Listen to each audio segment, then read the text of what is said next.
Why, hello, everybody. This is Eric Vierthaler 92, aka Eric the Tyrannoceratops, here once again. So,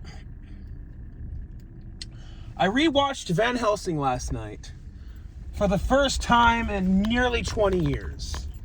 I can't believe the movie's almost 20 years old. That's insane to think about. I have quite the history with this movie, and it always will hold a special place in my heart for emotional reasons. I remember I was at Costco, so just to get through some of my personal history with this movie, I'm going to go through that first before I get into the actual review part. So please bear with me. I promise it's not a waste of time. I was at Costco with my family a long time ago. We saw some of the Universal classics, bundled up in a collection, which I still have to this very day on DVD. One for Frankenstein, one for Dracula, and so and so. We saw those over at the movie section, and my dad brought up, I overheard that they're doing some movie about this guy, this hunter guy who goes back in time to fight all these, classic monsters like Frankenstein, Dracula. And I thought that concept sounded cool. Of this hunter guy going back in time to fight against all of those classic monsters. And I said, hey, Dad, that sounds really cool. We should go see it at the movie theater. Well, I think my dad misheard or misunderstood the concept of the movie. Yes, it was about a hunter guy fighting against the classic monsters, but going back in time, that was off. There was no time travel involved. Although, I will admit that still sounds like a cool concept. I'm sure that they'll reboot Van Helsing someday. And if they do, that would be a really, really cool concept. That would be a cool way, to separate it from this version. It's shocking to consider that my dad took me to see Van Helsing because, my parents have made it very clear they're not horror fans. This is more of an action movie, but it definitely has its horror elements. It definitely does. And I remember me and my dad enjoyed the movie. I think I enjoyed it more than he did. Not to say that he didn't enjoy it, but, I really loved this movie as a kid. And I remember right after the movie, I remember I begged my dad to take me to Toys R Us so we could buy Van Helsing toys for me to play with at home. I mean, I got really into this movie as a kid. Then afterwards, I begged my parents to go back to Costco so that we could buy some of the, some of those Universal classics on DVD. I could only afford one at a time, or my parents only could, so they got me the Frankenstein collection.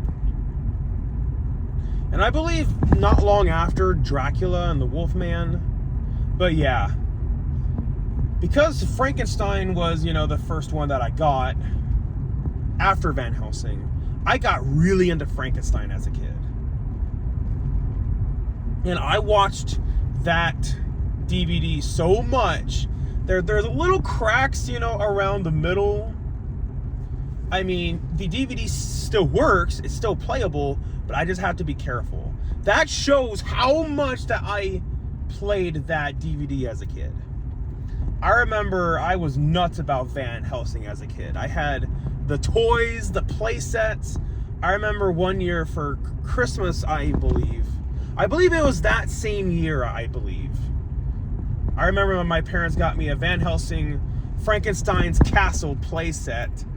And oh man, I played the crap out of that as a kid. I remember I had the Dracula toy, the Frankenstein's monster toy, this toy of Kate Beckinsale's brother and the werewolf, where pretty much to transform into a werewolf, there was like this rubber outside suit that you could put him in. And I remember everybody at school was talking about how cool they thought this movie was. You know, it was almost like, you know, it was like you were the cool kid at school if you saw this movie, and you know, and if you liked this movie as well. I remember my friends and I would play Van Helsing out at recess. My friend Brandon would call himself Brandon Helsing, you know, when we would play Van Helsing out at recess. I remember at, I believe, Brandon's birthday party, actually. It was right around when Van Helsing came out on DVD. And of course, when it came out on DVD, you know, I begged my parents, you know, for them to get me it on DVD. And I still have that DVD copy of it, still to this very day. And I remember at Brandon's birthday party, everybody there gathered around the TV to watch Van Helsing. So it's pretty clear. I have a lot of nostalgia for this movie. And, you know, it holds a special place in my heart because, you know, it was one of my early introductions to the horror genre. And, you know, it's what introduced me to the Universal classics, such as Frankenstein and Dracula. I also remember that same year, that same Christmas, when I got that that Frankenstein's Castle Van Helsing playset. I also got all the other Universal classics on DVD. You know, the whole collection of The Mummy, The Invisible Man, Creature from the Black Lagoon. So because of that, I own all of those original Legacy Collection DVDs that was released when Van Helsing was released, you know, as like a promotional thing. I know they eventually re-released the Legacy collections, but yeah, the design of the DVDs are different, and because it came out long after Van Helsing came out, they probably got rid of all the promotional stuff for Van Helsing because they were no longer promoting the movie. So yeah, it's pretty clear. There's a lot of emotional reasons for me to be invested in this movie. And I haven't watched the movie in nearly 20 years. And, you know, I decided to rewatch the movie because my friend Nick brought up the movie in a conversation through texting.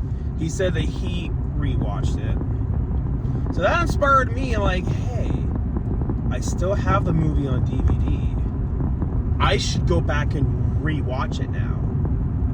So I did. I rewatched it last night.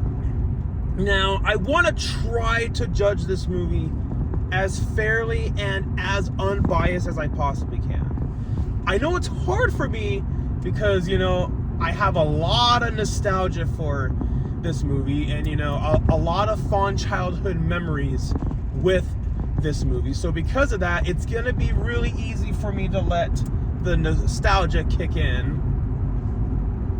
But, you know, I do value reason and critical thinking. And if that truly matters to me, try to judge this movie as unbiased as I possibly can. So after nearly 20 years, all that emotional connections I have with this movie aside, what do I think of the movie nearly 20 years later, now as a 29-year-old man, versus when I was like, I don't know, 11 or 12 when the movie came out originally? Well, a lot of people have said that they think this movie is absolutely terrible. Is this a great movie by any means? Absolutely not. But when some people say, oh, it's the worst movie ever made, I feel like that's an exaggeration. Because if I am going to watch a bad movie, I would rather it be so bad that I can get entertainment out of it. Like Plan 9 from Outer Space or The Room. I mean, this is a much more competently made movie than either of those. But, you know, if a movie is going to be really, truly that bad of a movie, it should have no entertainment value whatsoever. And that's why when I watched Night of the Ghouls, another Ed Wood movie, it just wasn't entertaining to me. It was just boring, just a drag to sit through. Now that genuinely is a bad movie. So bad it's just bad. But there's those movies that are so bad that they are good. I'm not gonna lie to all of you. I'm not gonna bullcrap you. I genuinely was entertained by this movie. You know, I wasn't bored. I didn't, check my watch to see, if the movie's almost over. So I was entertained. So because of that, I truly, honestly can't say that, oh, this movie's an abomination. It's absolutely awful. I can't say that because I was entertained. Excuse me. But, however, there are some flaws with the movie that I noticed. Yes, I agree with this criticism about the movie. Some of the CGI is absolutely terrible. I agree. Some of the CGI is pretty bad. There is no defending. Some of the CGI is pretty decent. Some of the other shots of CGI, oh man, they were absolutely terrible. I mean, it's so glaring by how awful some of the CGI truly is. And the guy who played Dracula, Richard Roxburgh, I think is his name.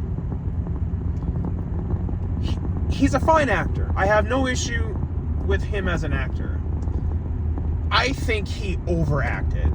He completely overdid his performance as Dracula. I won't say that's the actor's fault. I will say that's the director's fault.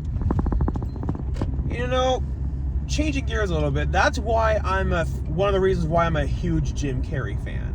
Because he's the only actor I can think of off the top of my head who can overact but be praised for it. And if any other actor overacts, they'll be criticized for it. And Richard Roxburgh, he's the perfect example of overacting and being criticized for it. The way how he delivered his lines was very cartoony and over the top. Like, there's this part during the beginning. I mean, granted, I know why they did it to make it more dramatic. When he's talking to Victor Frankenstein, and then he says this line about God. As soon as he says God, some of the labbing equipment, some of the electricity goes off in it. Logically, that didn't make any sense. Visually, I can see why they did it, because it looks cool. But yeah, Dracula and the Brides full on have teleportations, abilities. They full on do. So if they have the teleportation abilities, why didn't they use that more often in the movie? Like, I guess spoilers, but the movie's almost 20 years old, so during the end battle with Van Helsing as a werewolf and Dracula, why didn't Dracula just teleport?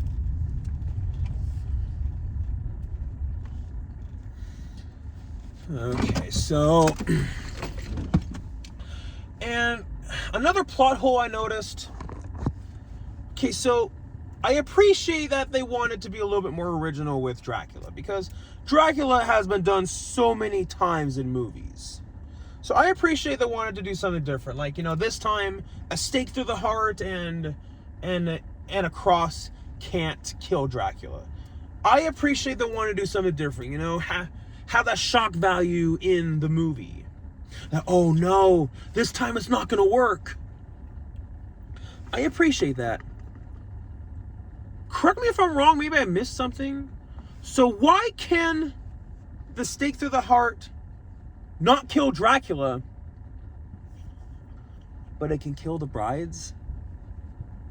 That doesn't make any sense to me. And some of the wire work is over the top, especially with Kate Beckinsale's character. Like how during the beginning when they capture that werewolf and that cage knocks her out, but then she's able to land perfectly on her feet. You know, it would make sense why that would, you know, knock her out on her back. So, yeah, some of the wire work was a little bit too much, especially with Kate Beckinsale's character. And, you know, and people said that, oh, Kate Beckinsale's character doesn't really have much of a character. I disagree. You know, clearly she does, because, you know, she cares about her family. So, you know, that right there says that she's a very loyal person, and, you know, and she's caring. And, you know, she values her family. So I don't get that criticism. People said Van Helsing's character was a little bit bland, from what I saw from some reviews. I mean, Hugh Jackman did a fine job at the acting. Not Oscar worthy, because that would be just getting a little bit too carried away. But he did a fine job. And, you know, with his character, you know, the whole thing about him being a murderer, I kind of felt like that came full circle at the end, when he accidentally and inadvertently killed Kate Beckinsale's character. So I also appreciate that they want to do something different with werewolf transformations, because that's been done so many times. I like the idea of ripping off the skin, and, you know, and it's the beast within. So I do appreciate that new idea. For me, the movie is a mixed bag. It has its flaws, but I can't forgive its flaws because it is an entertaining movie. And so one thing that I loved about this movie, around the end, they actually poke holes at a movie trope, where the villain just sitting there talking about killing the hero, but they don't actually do it. And then Kate Beckinsale, you know, stabs the vampire with the stake to the heart, and she says, if you're gonna kill somebody, just do it. Don't just stand around talking about it. I'm like, yes, thank you. You poked holes at that infamous movie trope. Thank you. I applaud you. The end battle with Van Helsing and Dracula, I'm not gonna lie, that was badass. That was badass. I would be lying if I said I was not invested into that. I truly was. It went at a good pace. The script is by no means perfect, but it got me invested enough where I could be entertained. And if I'm entertained, they are doing something right. Yes, the movie still has its flaws, but, you know, I was entertained. And it's a shame that we never got a sequel, because the movie underperformed at the box office. It was a hit, but it underperformed. That's a shame, because they could do a lot, you know, a lot more, you know, with like with Van Helsing as a character. So that's a shame that we'll never get a sequel. We did get a prequel, an animated prequel, and I believe we got comic book adaptations, but never a movie sequel. I would have been interested in seeing that. And Richard Roxburgh is not the only actor who overacted. The actresses playing the brides, they overacted too. So I think Stephen Sommers, the director of this, could have told them, saying, hey, can I kind of tone it down? You're overacting. I liked what they did with the Frankenstein monster. He was more faithful to the novel version, because he's a very well-spoken and intelligent individual. So I do appreciate that. And Dracula was kind of an idiot in this movie, because, you know, he was trying to run all this equipment, you know, that Dr. Frankenstein made, but then he made a big mistake of killing him. And then when that goes wrong, I'm like, well, that's your own fault, you complete idiot. So that's really all I got. I don't want to make this video too long. I'm I'm getting close to having this video be almost half an hour long, and I don't want to take up too much of your time. Maybe I could do a live stream video about this movie, so that me and all my subscribers can talk about some other things about the movie. But yeah, let me all know what you think. Leave a like, comment, and subscribe. I am Eric Vierthaler 92, aka Eric the Tyrannoceratops, and I'm out.